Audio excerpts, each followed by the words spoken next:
I'm super excited today because I'm going to have a wonderful conversation with Dr. Roland Chieng. Dr. Roland and I met back in 2010, and that was when I was thinking about whether or not I should set up Fertility Connects. And this is when I had such a wonderful conversation with him, and only because him being so supportive and so motivating and encouraging, that's how I took the leap and I got my feet wet. I really, really appreciate, treasure, and also honor the long relationship that goes back all the while we have been working with so many of our clients. Dr. Roland Chieng heads up his clinic, Roland Chieng Fertility and Women Care in Singapore. He is the founding medical director of Virtus Fertility Center, and he is a specialist in obstetric and gynecology, but also, of course, in IVF. What many people don't know, actually, he has a graduate diploma in acupuncture. So that already tells you how much Dr. Roland appreciates the holistic approach to fertility, which is really, really great. His clinical focus is in infertility. He has a special interest in male infertility and was awarded by the Singapore Ministry of Health Award for male infertility. He is a specialist in IVF and endometriosis and does a lot of holistic approach with his patients that he sees at his clinic. I can't wait to have this conversation with him and to get to know and also share more about what he does in his daily work, but also how he supports couples being on that fertility journey that sometimes can be filled with emotional and mental struggles, and how he and his team actually can support these couples on their journey. Get yourself ready for a wonderful, inspiring talk with Dr. Roland, and enjoy. Hello, Dr. Roland. I'm so excited, and I feel so honored to have you here today. I was waiting. This is like Christmas, birthday, and everything together today. Hi, Tanya. Thank you very much for having me today. Thank you for taking the time. So our first contact goes all the way back to 2010, doesn't it? That's coming to 15 years this year. Can you imagine how time flies? Well, I think we had also our own individual contribution, significant contribution to the field. Yes. And you have been such an important component of our practice, our IVF programs. Yeah. And I would love to take this opportunity to thank you again, Tanya. I think you have done a wonderful job. Oh, thank you. Thank you so much, Dr. Roland. But this today is really about you because I have been admiring your amazing work, and you have been such an inspiration, not only to me, but also to the many patients that you have helped. And today we want to learn more from your work, your approach, and how you are supporting your patients to do the magic whenever possible, right? Although we all agree we don't have this magic ball as much as we would like to have, but I think with compassion and care, there is so much that we can do. And I'll be happy to share what I can as much as. Thank you. So before we dive a little bit more into what you do day by day, can I kick off with the question? I really wonder, how does a Dr. Roland get up in the morning, and what is your lifesaver or something that you say this is how I start my morning or my day every day? Things has been a lot worse previously when I was still practicing obstetrics. So those were the days whereby I'll be running from labor wards to labor wards, hospitals to hospitals, looking at deliveries. But for the last few years, since I've stopped my obstetric practice, we've been very much into this fertility work exclusively. So now my usual morning has been quite standard. I usually rise rather early, 5 a.m. on most days. Sometimes when I have late night, then a.m. becomes not possible. But usually what I do in the morning, I usually get on my stationary bike for about half an hour, do a bit of gym activities, And then before I get down to a cup of coffee, catch up with daily newspaper. Oh, And, wow. by about 7:30, I'm off to work. Oh, okay. Okay. So early. But it's great to hear that you like to have like a peaceful start into your day, it seems. I must say that I'm very happy that this is possible now because, in those earlier years, it's just not possible because anything could happen. I could be reaching home at 6 a.m. in the morning. Yeah. So, yeah, it is a lot better now. What a life, what a life. And maybe you can share a little bit more about your background then, because I know that you have started off in obstetric, right? And then eventually actually ventured into IVF. So can you share a little bit more about how that happened? I'm very much all Singapore. I came here, I was born in Sarawak. And I came here for my junior college. Then since then in NUS, in medicine, and my further training here. And when I started working, I was mostly in Singapore General Hospital. And I started my private practice in 2010. And that's where we set up our first IVF center at Parkway East Hospital. Yes. And thereafter, I've been going on to other IVF centers. And we started Virtus Fertility Center back in 2015. Yes. Yeah. Yeah, exactly. So till now. Yes, yes. So you have been in the space of IVF for the past 15 years. That's a long time. If you look at the landscape of the IVF doctors in Singapore, what prompted you actually to move eventually from obstetrics 100% into IVF? In the early years, when we were starting our training as OBGYNE, it was mostly about looking after pregnant mothers, deliveries. And then I would say the important part that shaped what I'm doing now is very much my exposure in the laboratory, in the IVF laboratory. But the most amazing part is really the day when I saw how the embryos were developing. If you look at the embryos in the process of developing from the immediately after fertilizations, from cells, cleavage stage, going on to blastocysts, it seems like there's a lot of struggle. So the components inside the cells, inside the embryos were all struggling, patching up, regrow before they becomes a nice embryo. So I think that part is really amazing. I think that was the one that really brought me into it and wanting to find out what is actually happening in there. Yes, yes. Now, on top of that, of course, is the joy. I mean, it's really, unimaginable, the kind of joy that couples had after going through treatment. Then they are able to achieve fertility amid this pregnancy. I think that's really a wonderful experience. It is, yes. And it's so heartwarming when you see like couples being on such maybe a fertility journey that is not a straight line, right? Not for everyone, with twists and turns and then finally having that baby in their arms. Yeah. It's a tough journey. Yeah. Yeah, absolutely.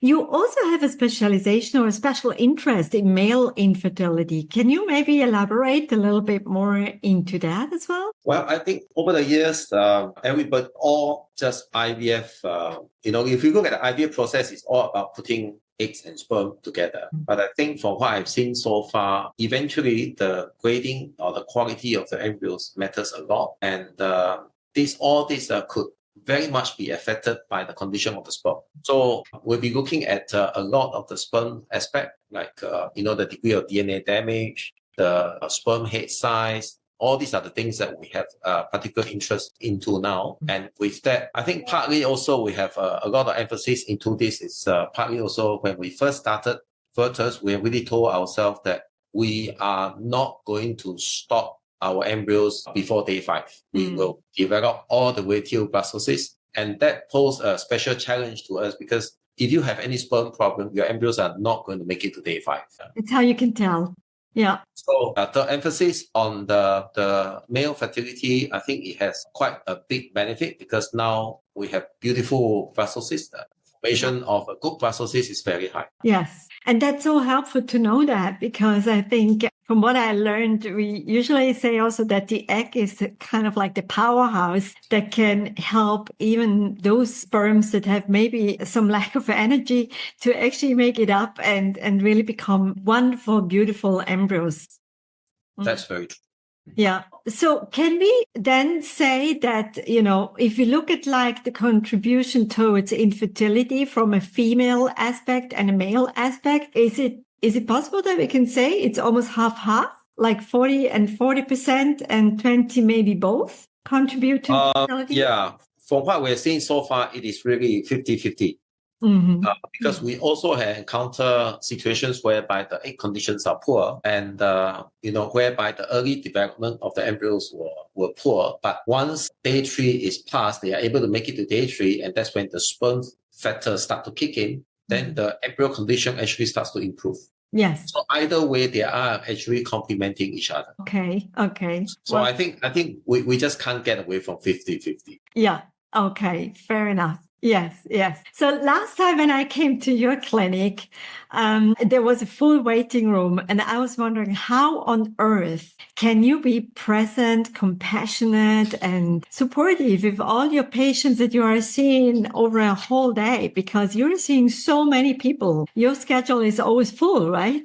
So how can you ensure to stay compassionate with your patients throughout the day? I think over the years, my guide to my practice is I always put myself in their shoe, from their perspective. What are the things that I'll be looking for, how I want to be treated, and how I will approach my treatment or my options. So by doing that, I think it has helped me a lot in a way to tailor, my treatment according to what their expectation is going to be. And I think that's such a great resource to do that, actually, because it helps also the patients to feel more validated.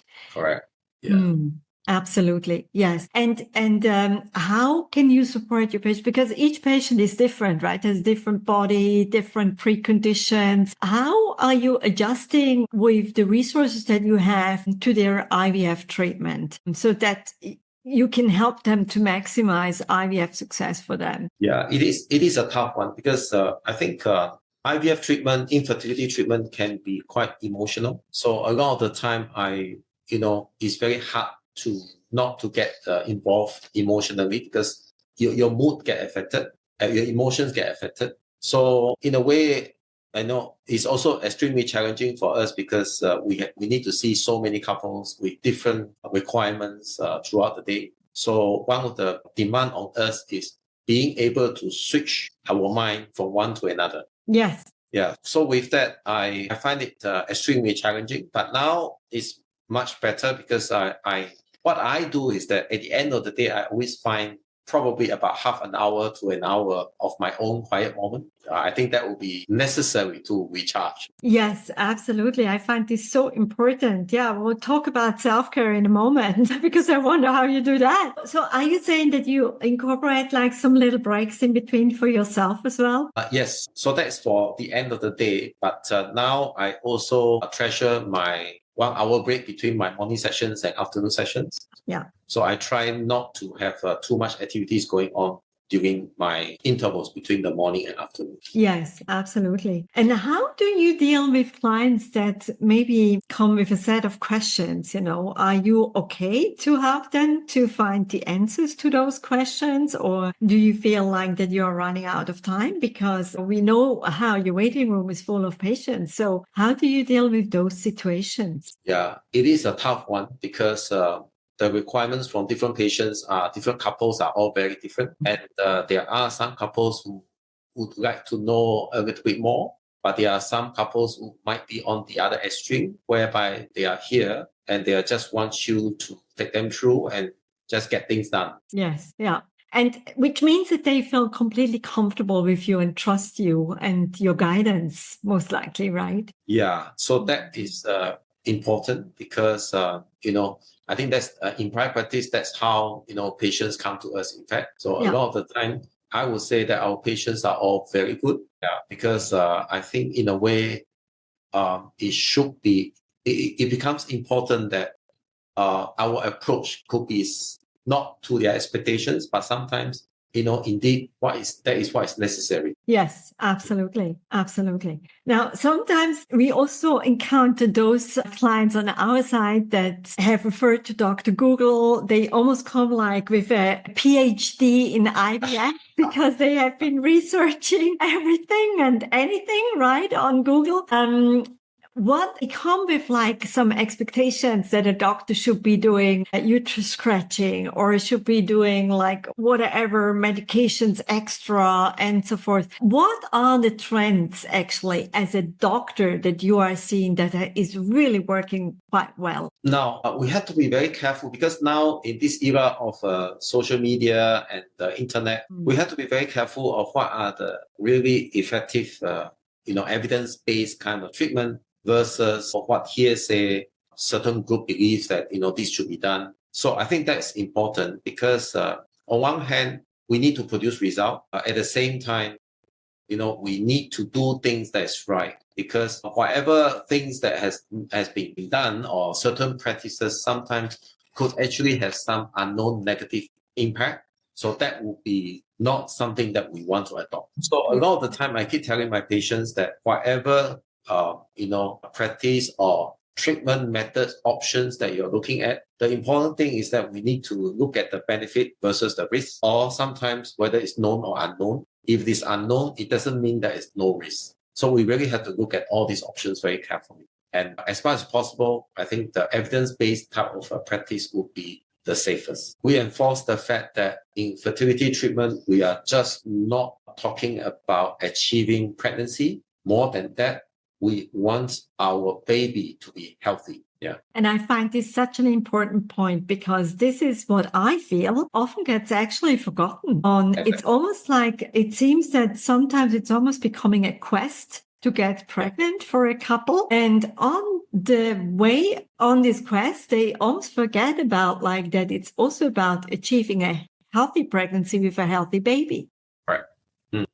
And I really like the fact that you are looking into evidence-based research because we luckily have actually that on hand that a lot of embryologists and IVF specialists are doing a lot of research into this field and helping us to find more guidance, right? So we are seeing more research being done in this space. Even on the psychology side, actually, we are seeing more and more studies being conducted, which is great. Yeah, absolutely. So you just mentioned about evidence-based research, but also, on the other side, there is also this gray zone about like mental, emotional, and physical well-being, where it's sometimes this gray area because, as you said, like each couple is different, is very individual. Sometimes even between husband and wife, they are on a different journey themselves. And here they are in front of you, sitting there and wanting to actually achieve that pregnancy. How are you supporting those ones that are really struggling, that you can sense that something is going on and you can sense that it's been maybe a longer journey for them and they are starting to lose their hopes maybe? How are you supporting those? Yeah, I think Western medicine in this field of infertility is not know-all. Like there are a lot of areas or aspects of treatment in the IVF currently that we are not able to have any solution. We do not have any answer. For example, somebody who had poor ovary function, poor egg conditions, poor lining. These are some of the aspects whereby Western medicine is not able to have any explanation or solution to.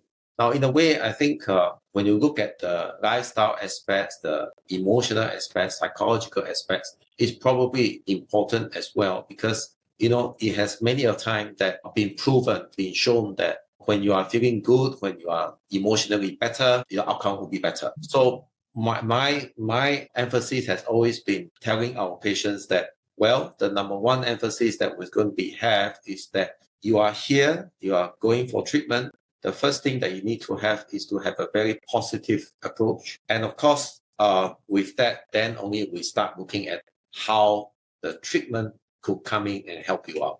Now, at the same time, of course, I think, Tanya, you know better that all these years I have very strong faith in counseling, emotional counseling. So we've always been emphasizing that counseling should form one of the main pillars of IVF treatment. In fact, with a proper counseling, a lot of the patients are emotionally better, able to handle the stress that they are going through, and the outcomes a lot of the time turn out to be better. Yes, yeah. I mean, it's really like a shared dream that we have that counseling becomes the pillar for available for every patient, really, because I strongly believe that too, that they need the support. Often what I see is that they feel pretty alone, actually, on this fertility journey. And it can feel a really lonely journey then, even within a couple. That is at least what we can see. Yeah.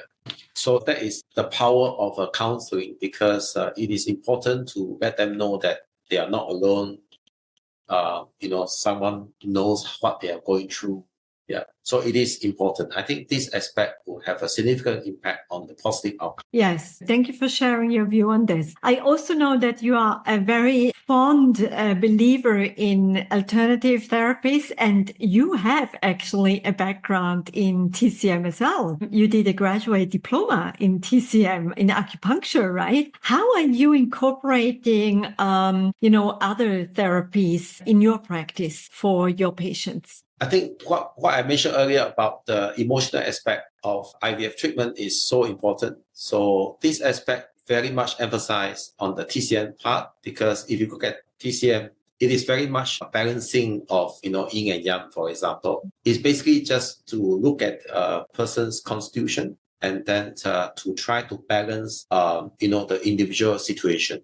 Now, no doubt this might prove to be important, especially in those aspects whereby Western medicine has no answer to all our difficulties in the treatment of infertility. So that's how TCM, I think, it becomes very important.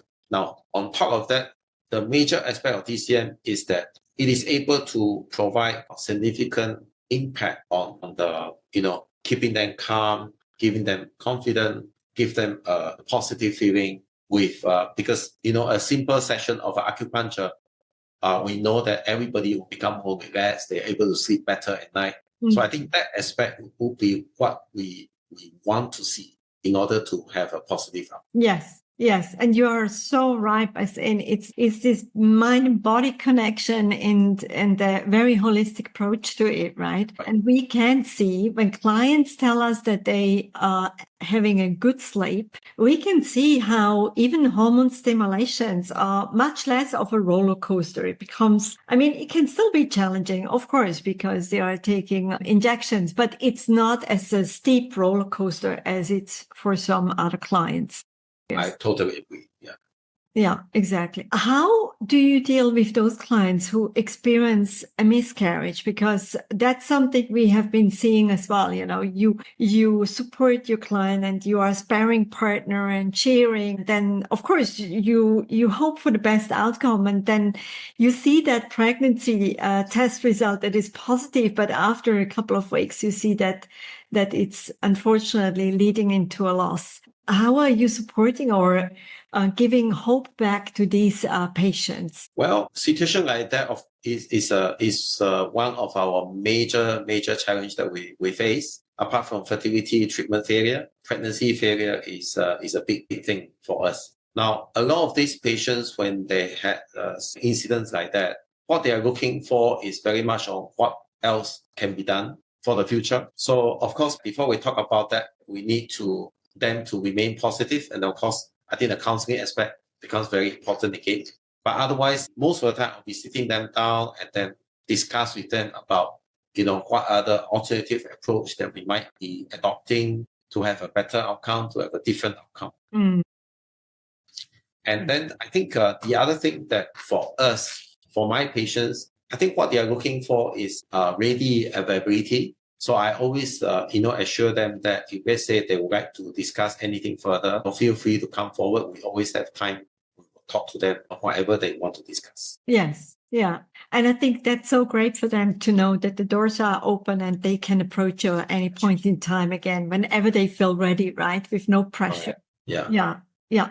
I'm just curious to know, for how much longer after a positive pregnancy test are you continuing to see your patients until you would refer them to an OBGYNE? So currently I follow my patients all the way till the first trimester screenings were all completed. Usually we would like to go through all the results with them to ensure them that, pregnancy to this stage has been okay before I move them on. So that would be usually about 12 to 15 weeks. Okay. And are you usually staying in touch with your patients until after they gave birth? Yeah, our patients are all very nice. We always remind them, please come back to visit us, because keep reminding that will keep us going, and it's give us a lot of positive vibe to carry on. Yeah. So I must say that our patients are all very good. They all come back. They say hi, bring their babies along. Yeah. And I'm sure you had many, many, many heartwarming stories throughout your 15 years of work in this field. But I was wondering, is there any particular story that is very close to your heart? There are several. I think I could recall there was this one particular patient who had severe sperm factor, Klinefelter syndrome. So Klinefelter syndromes, they usually have very poor or zero production of sperm. So this gentleman and his wife has been going around, had gone through multiple rounds of IVF treatment, and also had gone through, I think, 2 sperm donors, all without success. So when he came, he said, I do not want to use any more sperm donors. I just want to try using my own sperm. So we did. We went on and operated for him, and we managed to find very, very few immature sperm, and they did it. So we managed to get 1 day 3 embryos, and this was transferred, and the wife was gotten pregnant. And she delivered. Oh, wow. So this was over the span of 5 years. You can imagine the joy of a couple. Oh, wow. Yes. It's really giving me goosebumps now. Thank you so much for sharing. And for those who know a little bit more about the intensity, 5 years of this is long. This is a long journey. Yeah. And very intensive, especially if you have incorporated already donor programs and then you wind back and then, wow, what a beautiful... Well, it was already quite a challenge for them to be able to accept and cross the line to go on for donor. But it was filled with disappointment again after that. So he would have to turn back and say, I don't want to do that anymore. I would rather use my own. And success. How inspiring. How inspiring indeed. Wow. Thank you so, so much for sharing. If there is maybe 3 tips that you would say to your patients, those that are maybe now thinking about whether or not to do IVF because they have been trying maybe for some time. And also, especially maybe for those that are your 35 to 39 years, because sometimes you see those statistics that indicate that your egg reserve as well as egg quality could diminish at special age, right? And sperm factor can play a role as well, as we just learned. Is there anything that you would share with these couples? Well, a lot of the time, from what I can see, our patients, they were hesitant about moving on for treatment. And one of the main reasons, of course, could be the fear of failure, more than just the fear of the unknown. So those are the 2 main factors. Number 1, fear of the unknown. So a lot of the time, I encourage them to go through the IVF counseling. So we do have a very detailed IVF counseling process whereby our embryologists, our nurses, as well as our counselor will talk to our patients about what is IVF and the different processes, what is expected to go through, and how you cope with the emotions and all that. So that will be able to tackle the fear of the unknown. Now, for fear of failure, my usual advice to my patient is that, well, if you would have to go through the journey, because it's important to go through. And then even if the worst to happen and you are not able to have any success, I think at least you can look back and tell yourself that you have done what you could. You have gone through what is the best treatment available. And I think, a lot of us could actually be more accepting to that. So by telling them that hopefully we are able to allay their fear of failure, and then you'll never know, because success, it doesn't come if you don't try. Absolutely. Yeah. Yes. And I'm also hearing really like empowering them with knowledge so that they can do informed choices. They can make decisions that suit them best at the end. Correct. And to really encourage them to go for it. Yes, absolutely. That is so, so great. Thank you so much, Dr. Roland. I have one more question, if I may. Okay. My last question would be like, if you would have a day completely to yourself, what would you do? How would you spend that day? Well, number one, it doesn't come by often. I am very much into reading, so I'll probably be spending a lot of time sinking myself in a book. Yes, wonderful. I'm also into quite a bit of Korean series. Okay. And of course, I do play quite a bit of golf. Yeah. When the weather permits. Yes, exactly. But I think you're out of the woods in Singapore. So the weather has been quite nice lately, isn't it? Not anymore. So it was just been reported that tomorrow the monsoon will start again. Oh dear. So we are expecting wet season for next few days. Oh dear. So more books for you then. Well, thank you so much, Dr. Roland, for your time today and for sharing. It really gave me goosebumps to listen to you. I know that we had many conversations and catch-ups already, but it's been such an honor today to have this conversation with you again. And my highest respect for your work and what you do and how you approach your way on how to support all these couples that are on their fertility journey. Thank you. Pleasure is all mine. Thank you very much, Tanya. I also would like to congratulate you and your team. I think you have done so much for the development of a counseling service in IVF, which has shown to be so important. Thank you. Keep up the good work. Thank you for joining me on this episode of the Fertility Counselor podcast. Remember, you are not alone on this journey. If you need support or have any questions, reach out to us via email at inquiries@counsellingconnects.com. Don't forget to follow us on social media @Fertility Connects. We'd love to hear from you. If you want to learn more about us and the services we offer, head to www.fertilityconnects.com. And if you're looking for support beyond fertility, visit www.counsellingconnects.com. Take care, and we'll see you in the next episode.